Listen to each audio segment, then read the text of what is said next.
हाय दोस्तों, मैं हूं आपका अपना Donald Trump doctor Navneet Kalra. और क्या करें यार, दिन रात उसी का नाम जपता हूं। मेरी स्टॉक मार्केट में बहुत लॉस हो रहा है। चलिए आज का टॉपिक शुरू करता हूं। नो बकवास, सीधी बात। देखो, आज का टॉपिक विटामिन B12 से रिलेटेड है। मैं बोलता हूं कि इस समय अगर कोई सबसे बड़ी महामारी है वो है विटामिन B12, विटामिन D3 की डेफिशिएंसी। सच बता रहा हूं। और आज मैं ये भी बताऊंगा कि आखिर ट्रीटमेंट लेने के बाद भी कुछ पेशेंट ठीक क्यों नहीं होते हैं, पहली चीज़। दूसरी चीज़, इसकी जो नॉर्मल वैल्यू है वो एक्चुअली कितनी है। लिखा तो कुछ होता है, मेरे हिसाब से कुछ और है। दूसरी चीज़। तीसरी चीज़ कि आखिर मेरी बीमारी, जो मैं बोलता हूँ मेरी थकान रहती है, क्रोनिक फटीग सिंड्रोम रहती है, तो इसके पीछे सबसे बड़ा कारण क्या था, आज वो भी बताऊंगा आपको। तो पूरा वीडियो देखिएगा। कहीं आज मुझे लगता है 1 मिनट का भी वीडियो स्किप करने लायक नहीं है, क्योंकि ये इतनी बड़ी प्रॉब्लम है, लोगों को पता भी नहीं है कि उनकी और ये एक ऐसी बीमारी है, अगर लोगों को सिम्टम पता चल जाएं तो भाई साहब लोग बड़े बड़े टेस्ट करा देते हैं, MRI फलाना ढिमका, ये वो। क्यों? चक्कर आ रहे थे, सारे टेस्ट करा दिए। लास्ट में पता चला 1 साल बाद कि विटामिन B12 की कमी थी। इंजेक्शन लगवाए, 2-3 महीने में पेशेंट ठीक हो गया। हम बेसिक टेस्ट तो बाद में कराते हैं क्योंकि होता क्या, अगर आप न्यूरोलॉजिस्ट के पास जाते हैं, न्यूरोलॉजिस्ट के पास तो वो कहता है MRI करा दो। आप पेट वाले पे जाते हो, कहता है एंडोस्कोपी करा दो। आप हार्ट वाले पे गए, वो कहता है इको करा दो, शायद हार्ट में प्रॉब्लम होगी। लेकिन कोई ये नहीं सोचता प्रॉब्लम कुछ और भी हो सकते। तो मैं ये बोलता हूँ पहले बेसिक टेस्ट कराओ, सारे टेस्ट जो ब्लड टेस्ट होते हैं। इसीलिए मैं बोलता हूँ कि जब भी आप कंप्लीट हेल्थ चेकअप कराएं तो खाली विटामिन B12, विटामिन D3 को छोड़ मत दो, इसको भी साथ में कराओ।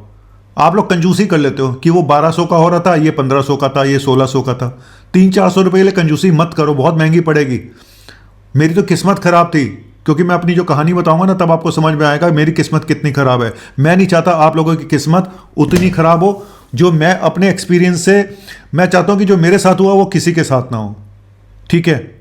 बस भगवान इस उम्र में मुझे, इस ज़िंदगी में अगर मैं कुछ लोगों की जान बचा सकता हूँ, कुछ लोगों को ठीक कर सकता हूँ, मेरे लिए इससे बड़ा कुछ भी नहीं होगा। ज़िंदगी मेरी 3/4 से ज़्यादा बीत चुकी है, 1/4 भी नहीं शायद बची होगी। तो बस प्रे करें मेरे लिए भी और अपने लिए भी और अपने सब साथ वालों के लिए कि हेल्थ है तो सब कुछ है, नहीं तो कुछ भी नहीं है ना। चलिए मिलता हूँ। अभी ये तो मेरी आदत है बीच में ब्रेक लेने की, इसमें मैं कोई निगोशिएशन नहीं कर सकता। सॉरी। आया और गया, क्या था वो? गया और आया। हाँ, गया और आया। यार ये ट्रंप ने सब भुलवा दिया है। चल बंद कर।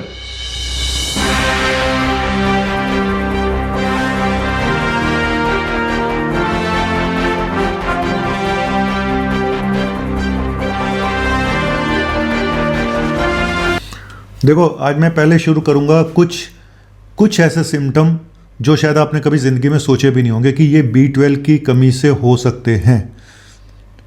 स्पेशली गैस्ट्रिक सिम्टम से लोग बहुत परेशान हैं, पेट की प्रॉब्लम से लोग बहुत परेशान हैं।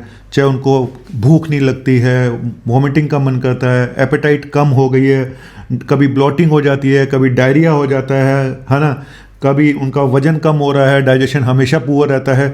क्या आपको मालूम है कि B12 की डेफिशिएंसी गैस्ट्राइटिस भी कर सकती है, पेट में सूजन भी कर सकती है, क्योंकि स्टमक में जो HCl हाइड्रोक्लोरिक एसिड कम हो जाता है। गैस्ट्राइटिस क्या होती है? एक इन्फ्लेमेशन हो जाता है स्टमक लाइनिंग का, उसकी वजह से HCl कम होता है, उसकी वजह से फिर आपकी B12 की कमी हो जाती है। ऊपर से क्या होता है, जब गैस्ट्राइटिस होती है तो आप वो भी लेते हो, पेंटाप्रोजोल ले लिए, PPI, ये और ज़्यादा कम कर देते हैं एसिड को, और ज़्यादा आपकी B12 की डेफिशिएंसी होने लग जाती है।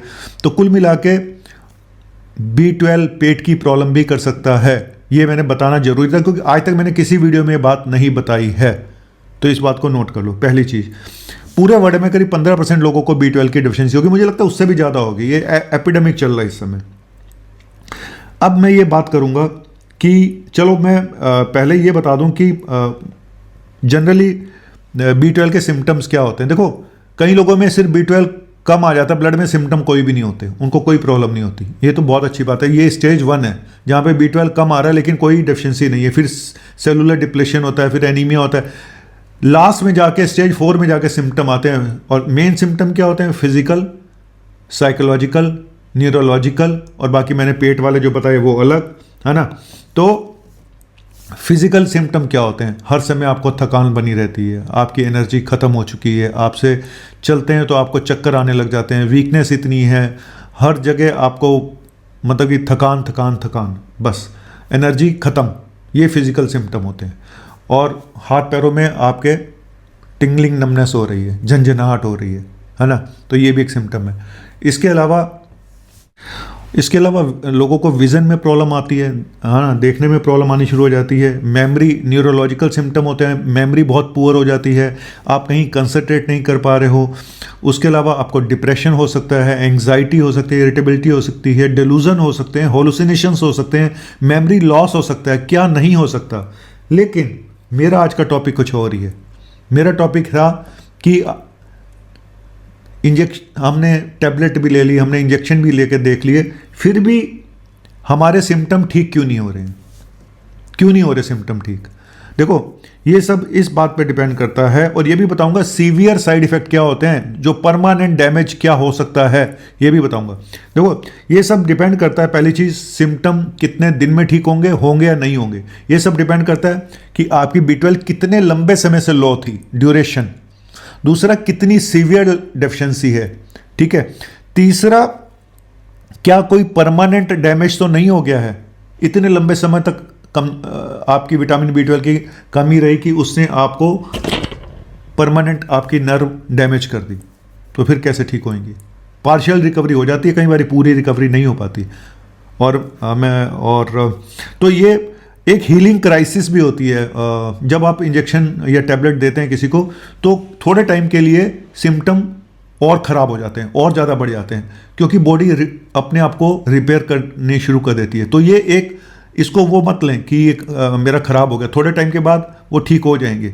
तो शुरू में कई बार सिम्टम बढ़ भी जाते हैं। लेकिन आज मैं बात करूंगा अपनी कहानी की, कि मैं आखिर, जो मुझे इतनी थकान रहती थी और है, अभी भी मैं पूरी तरह से रिकवर नहीं हुआ हूँ, उसके पीछे शायद मुझे लगता है सबसे बड़ा कारण विटामिन B12 और विटामिन D की डेफिशिएंसी थी। मुझे लगता है शायद बचपन से होगी, क्योंकि उस समय कोई विटामिन B12 का नाम नहीं लेता था। हमारे कॉलेज में हमें टीचर्स ने कभी आज तक बताया नहीं कि विटामिन B12 का टेस्ट करा लो, विटामिन D3 का टेस्ट करा लो, वरना हम जरूर कराते। तो गलती हमारे टीचर्स की है, हमारी बुक्स की है। शायद उस समय इतना जोर नहीं दिया जाता था। अगर होता, जब मुझे एंग्जाइटी होती थी, मैं अपने टीचर के पास जाता था तो वो मुझे बीटा ब्लॉकर लिख देते थे या एल्प्रेक्स लिख देते थे, तो वो ये कोई ट्रीटमेंट नहीं था। लेकिन मुझे अभी ये लगता है कि जब 2000 शायद आज से 20 साल 15 या 20 साल पहले मुझे पहली बार पता चला था मेरी विटामिन B12 विटामिन D3 की डेफिशिएंसी है, तब जाके मैं हैरान हो गया था कि मेरा विटामिन B12 और विटामिन D सबसे लो था। जितने पेशेंट में मैंने आज तक नहीं देखा, मेरा 5 आया था विटामिन D, B12 100 से भी लो था, 90 के आसपास था। लेकिन मुझे ऐसा लगता है कि शायद उसने मेरा परमानेंट नर्व डैमेज कर दिया, जिसकी वजह से आज तक मैं पूरी तरह से रिकवर नहीं हो पाया हूँ। इसीलिए मैं नहीं चाहता हूँ कि मेरे जैसा हाल कुछ और लोगों का भी हो। मैं हर महीने इंजेक्शन लगवाता हूँ B12 का, हर महीने, पिछले 5 साल 6 साल से हर महीने लगवाता हूँ, क्योंकि आज ये भी बताऊँगा कि बेस्ट ट्रीटमेंट क्या है। ठीक है, क्या टैबलेट बेस्ट ट्रीटमेंट है, क्या नेजल स्प्रे बेस्ट ट्रीटमेंट है, या कुछ और है? क्योंकि एक पुअर एब्जॉर्प्शन भी होता है, मतलब आप खा तो रहे हो दवाई, वो एब्जॉर्ब भी नहीं हो रही है। तो इस वजह से जो, अगर आपको तुरंत रिलीफ चाहिए, जल्दी रिलीफ चाहिए, बेस्ट ट्रीटमेंट सिर्फ इंजेक्शन से। इंजेक्शन B12 का इंजेक्शन मिथोकोबाल के नाम से आता है, 500 1000 जो भी आपको मिल जाए अपने हिसाब से, वो तो आपका डॉक्टर डिसाइड करेगा कितने लगवाने हैं। लेकिन एक बार लगवाने के बाद मुझे ऐसा लगता है, और एक चीज़ और मैं बताऊंगा कि नॉर्मल जो इसका लिखा होता है अलग अलग लैब का, 170 से लेकर 200 तक ग्राम पर जो भी डेसीलीटर के हिसाब से जो डोज दी होती है, मुझे ऐसा लगता है कि जिनका बॉर्डर लाइन 200 250 300 भी आता है ना, उनमें भी सिम्टम होते हैं। तो मैं चाहता हूं कि पेशेंट का B12 500 के आसपास रहना चाहिए, थोड़ा हायर साइड में इसको रखें, 500 600 के आसपास, तब जाके आपके सिम्टम ठीक होते हैं। नहीं तो अगर आपका, मैं इसीलिए बोलता हूं कि 250 भी आ गया तो भी इंजेक्शन लगवाओ, 300 आ रहा है तो भी इंजेक्शन लगवाओ, लेकिन कितने इंजेक्शन लगवाने हैं वो आपका डॉक्टर डिसाइड करेगा। और इसका इंजेक्शन बाजू में कभी नहीं लगवाना चाहिए, कूल्हे में लगवाना चाहिए, और प्रॉपर किसी ट्रेंड स्टाफ नर्स से लगवाना चाहिए। ठीक है, कई बार इंजेक्शन की भी कॉम्प्लिकेशन होती है। तो मैं अभी तक तो मैं महीने में एक इंजेक्शन एज ए मेंटेनेंस लगवाता हूँ, ठीक है। आपको भी बोलूँगा कि अगर आपकी डेफिशिएंसी आती है तो महीने में एक, इवन 2 बार भी लगवाया जा सकता है। लेकिन जब भी आप B12 का टेस्ट कराएं तो 1 महीना पहले अपना B12 मत खाएं, क्योंकि फिर फॉल्स रीडिंग आती है। तुरंत इंजेक्शन लगवा के टेस्ट कराओगे तो 1500 भी आ जाएगा, 2000 भी आ जाएगा, वो गलत रीडिंग है। तो जब भी आपको टेस्ट कराना हो तो उसको आप करीब करीब 1 महीना बंद कर दें। तो ये तो हो गया इसके बारे में। अब मैं आपको बताऊंगा कि परमानेंट डैमेज क्या क्या हो सकता है। एक तो पेरिफेरल न्यूरोपैथी हो सकती है कि नर्व डैमेज होगी, उसके बाद आपके हाथ पैरों में सूनपन रहता है, कुछ ना कुछ बर्निंग होती रहती है, कभी ड्राइनेस हो जाती है ना, वीकनेस रहती है, मसल वीकनेस रहती है। स्पाइनल कोड का डिजनरेशन हो सकता है, स्पाइनल कोड भी डैमेज हो सकती है, पैरालिसिस भी हो सकती है। कुछ लोगों को यूरिनरी इनकॉन्टिनेंस, मतलब पेशाब निकल जाता है बीच में, जैसे 50 साल के ऊपर आते हैं पेशाब निकलना शुरू हो जाता है, पहले ही निकल जाता है ना। कई बार बावल इनकॉन्टिनेंस भी हो जाता है, लेटरिन भी निकल जाती है बीच में, जैसे ही लूज मोशन लगे तो उनको पता ही नहीं चलता बीच में निकल गई। तो ये सब भी पुअर उसकी निशानी है नर्व्स की। इरेक्टाइल डिसफंक्शन भी हो सकता है ना, और डिप्रेशन हो सकता है, परमानेंट डिप्रेशन हो सकता है। जैसे कि मैं अभी तक एंटी डिप्रेशन मुझे खानी पड़ती हैं, तो मुझे ऐसा ही लगता है कि मेरी सारा जड़ B12 ने मेरी ज़िंदगी अगर किसी ने बर्बाद करी तो B12 की कमी ने करी। और मेरे टीचर्स को मैं भी ये बताऊंगा कि यार क्यों नहीं पढ़ाते हो B12 और विटामिन D के बारे में, क्या सिर्फ किताबों में जो फालतू के सब्जेक्ट रखे हुए हैं, बायोकेमिस्ट्री, पैथोफिजियोलॉजी, जिनका कोई तुक नहीं है,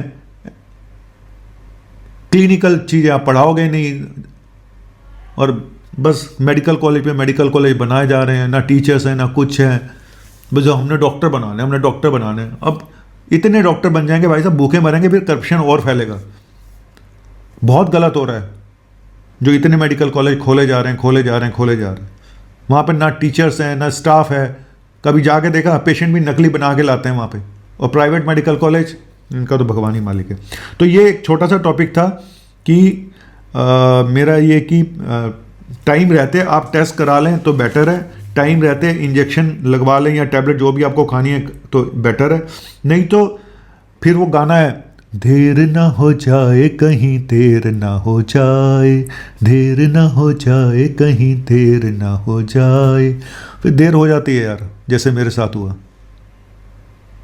मैं कई बार बहुत अपने आप में गिल्ट भी फील करता हूँ कि डॉक्टर हो के यार नवनीत तू अपने आप को किस स्टेज में ले आया।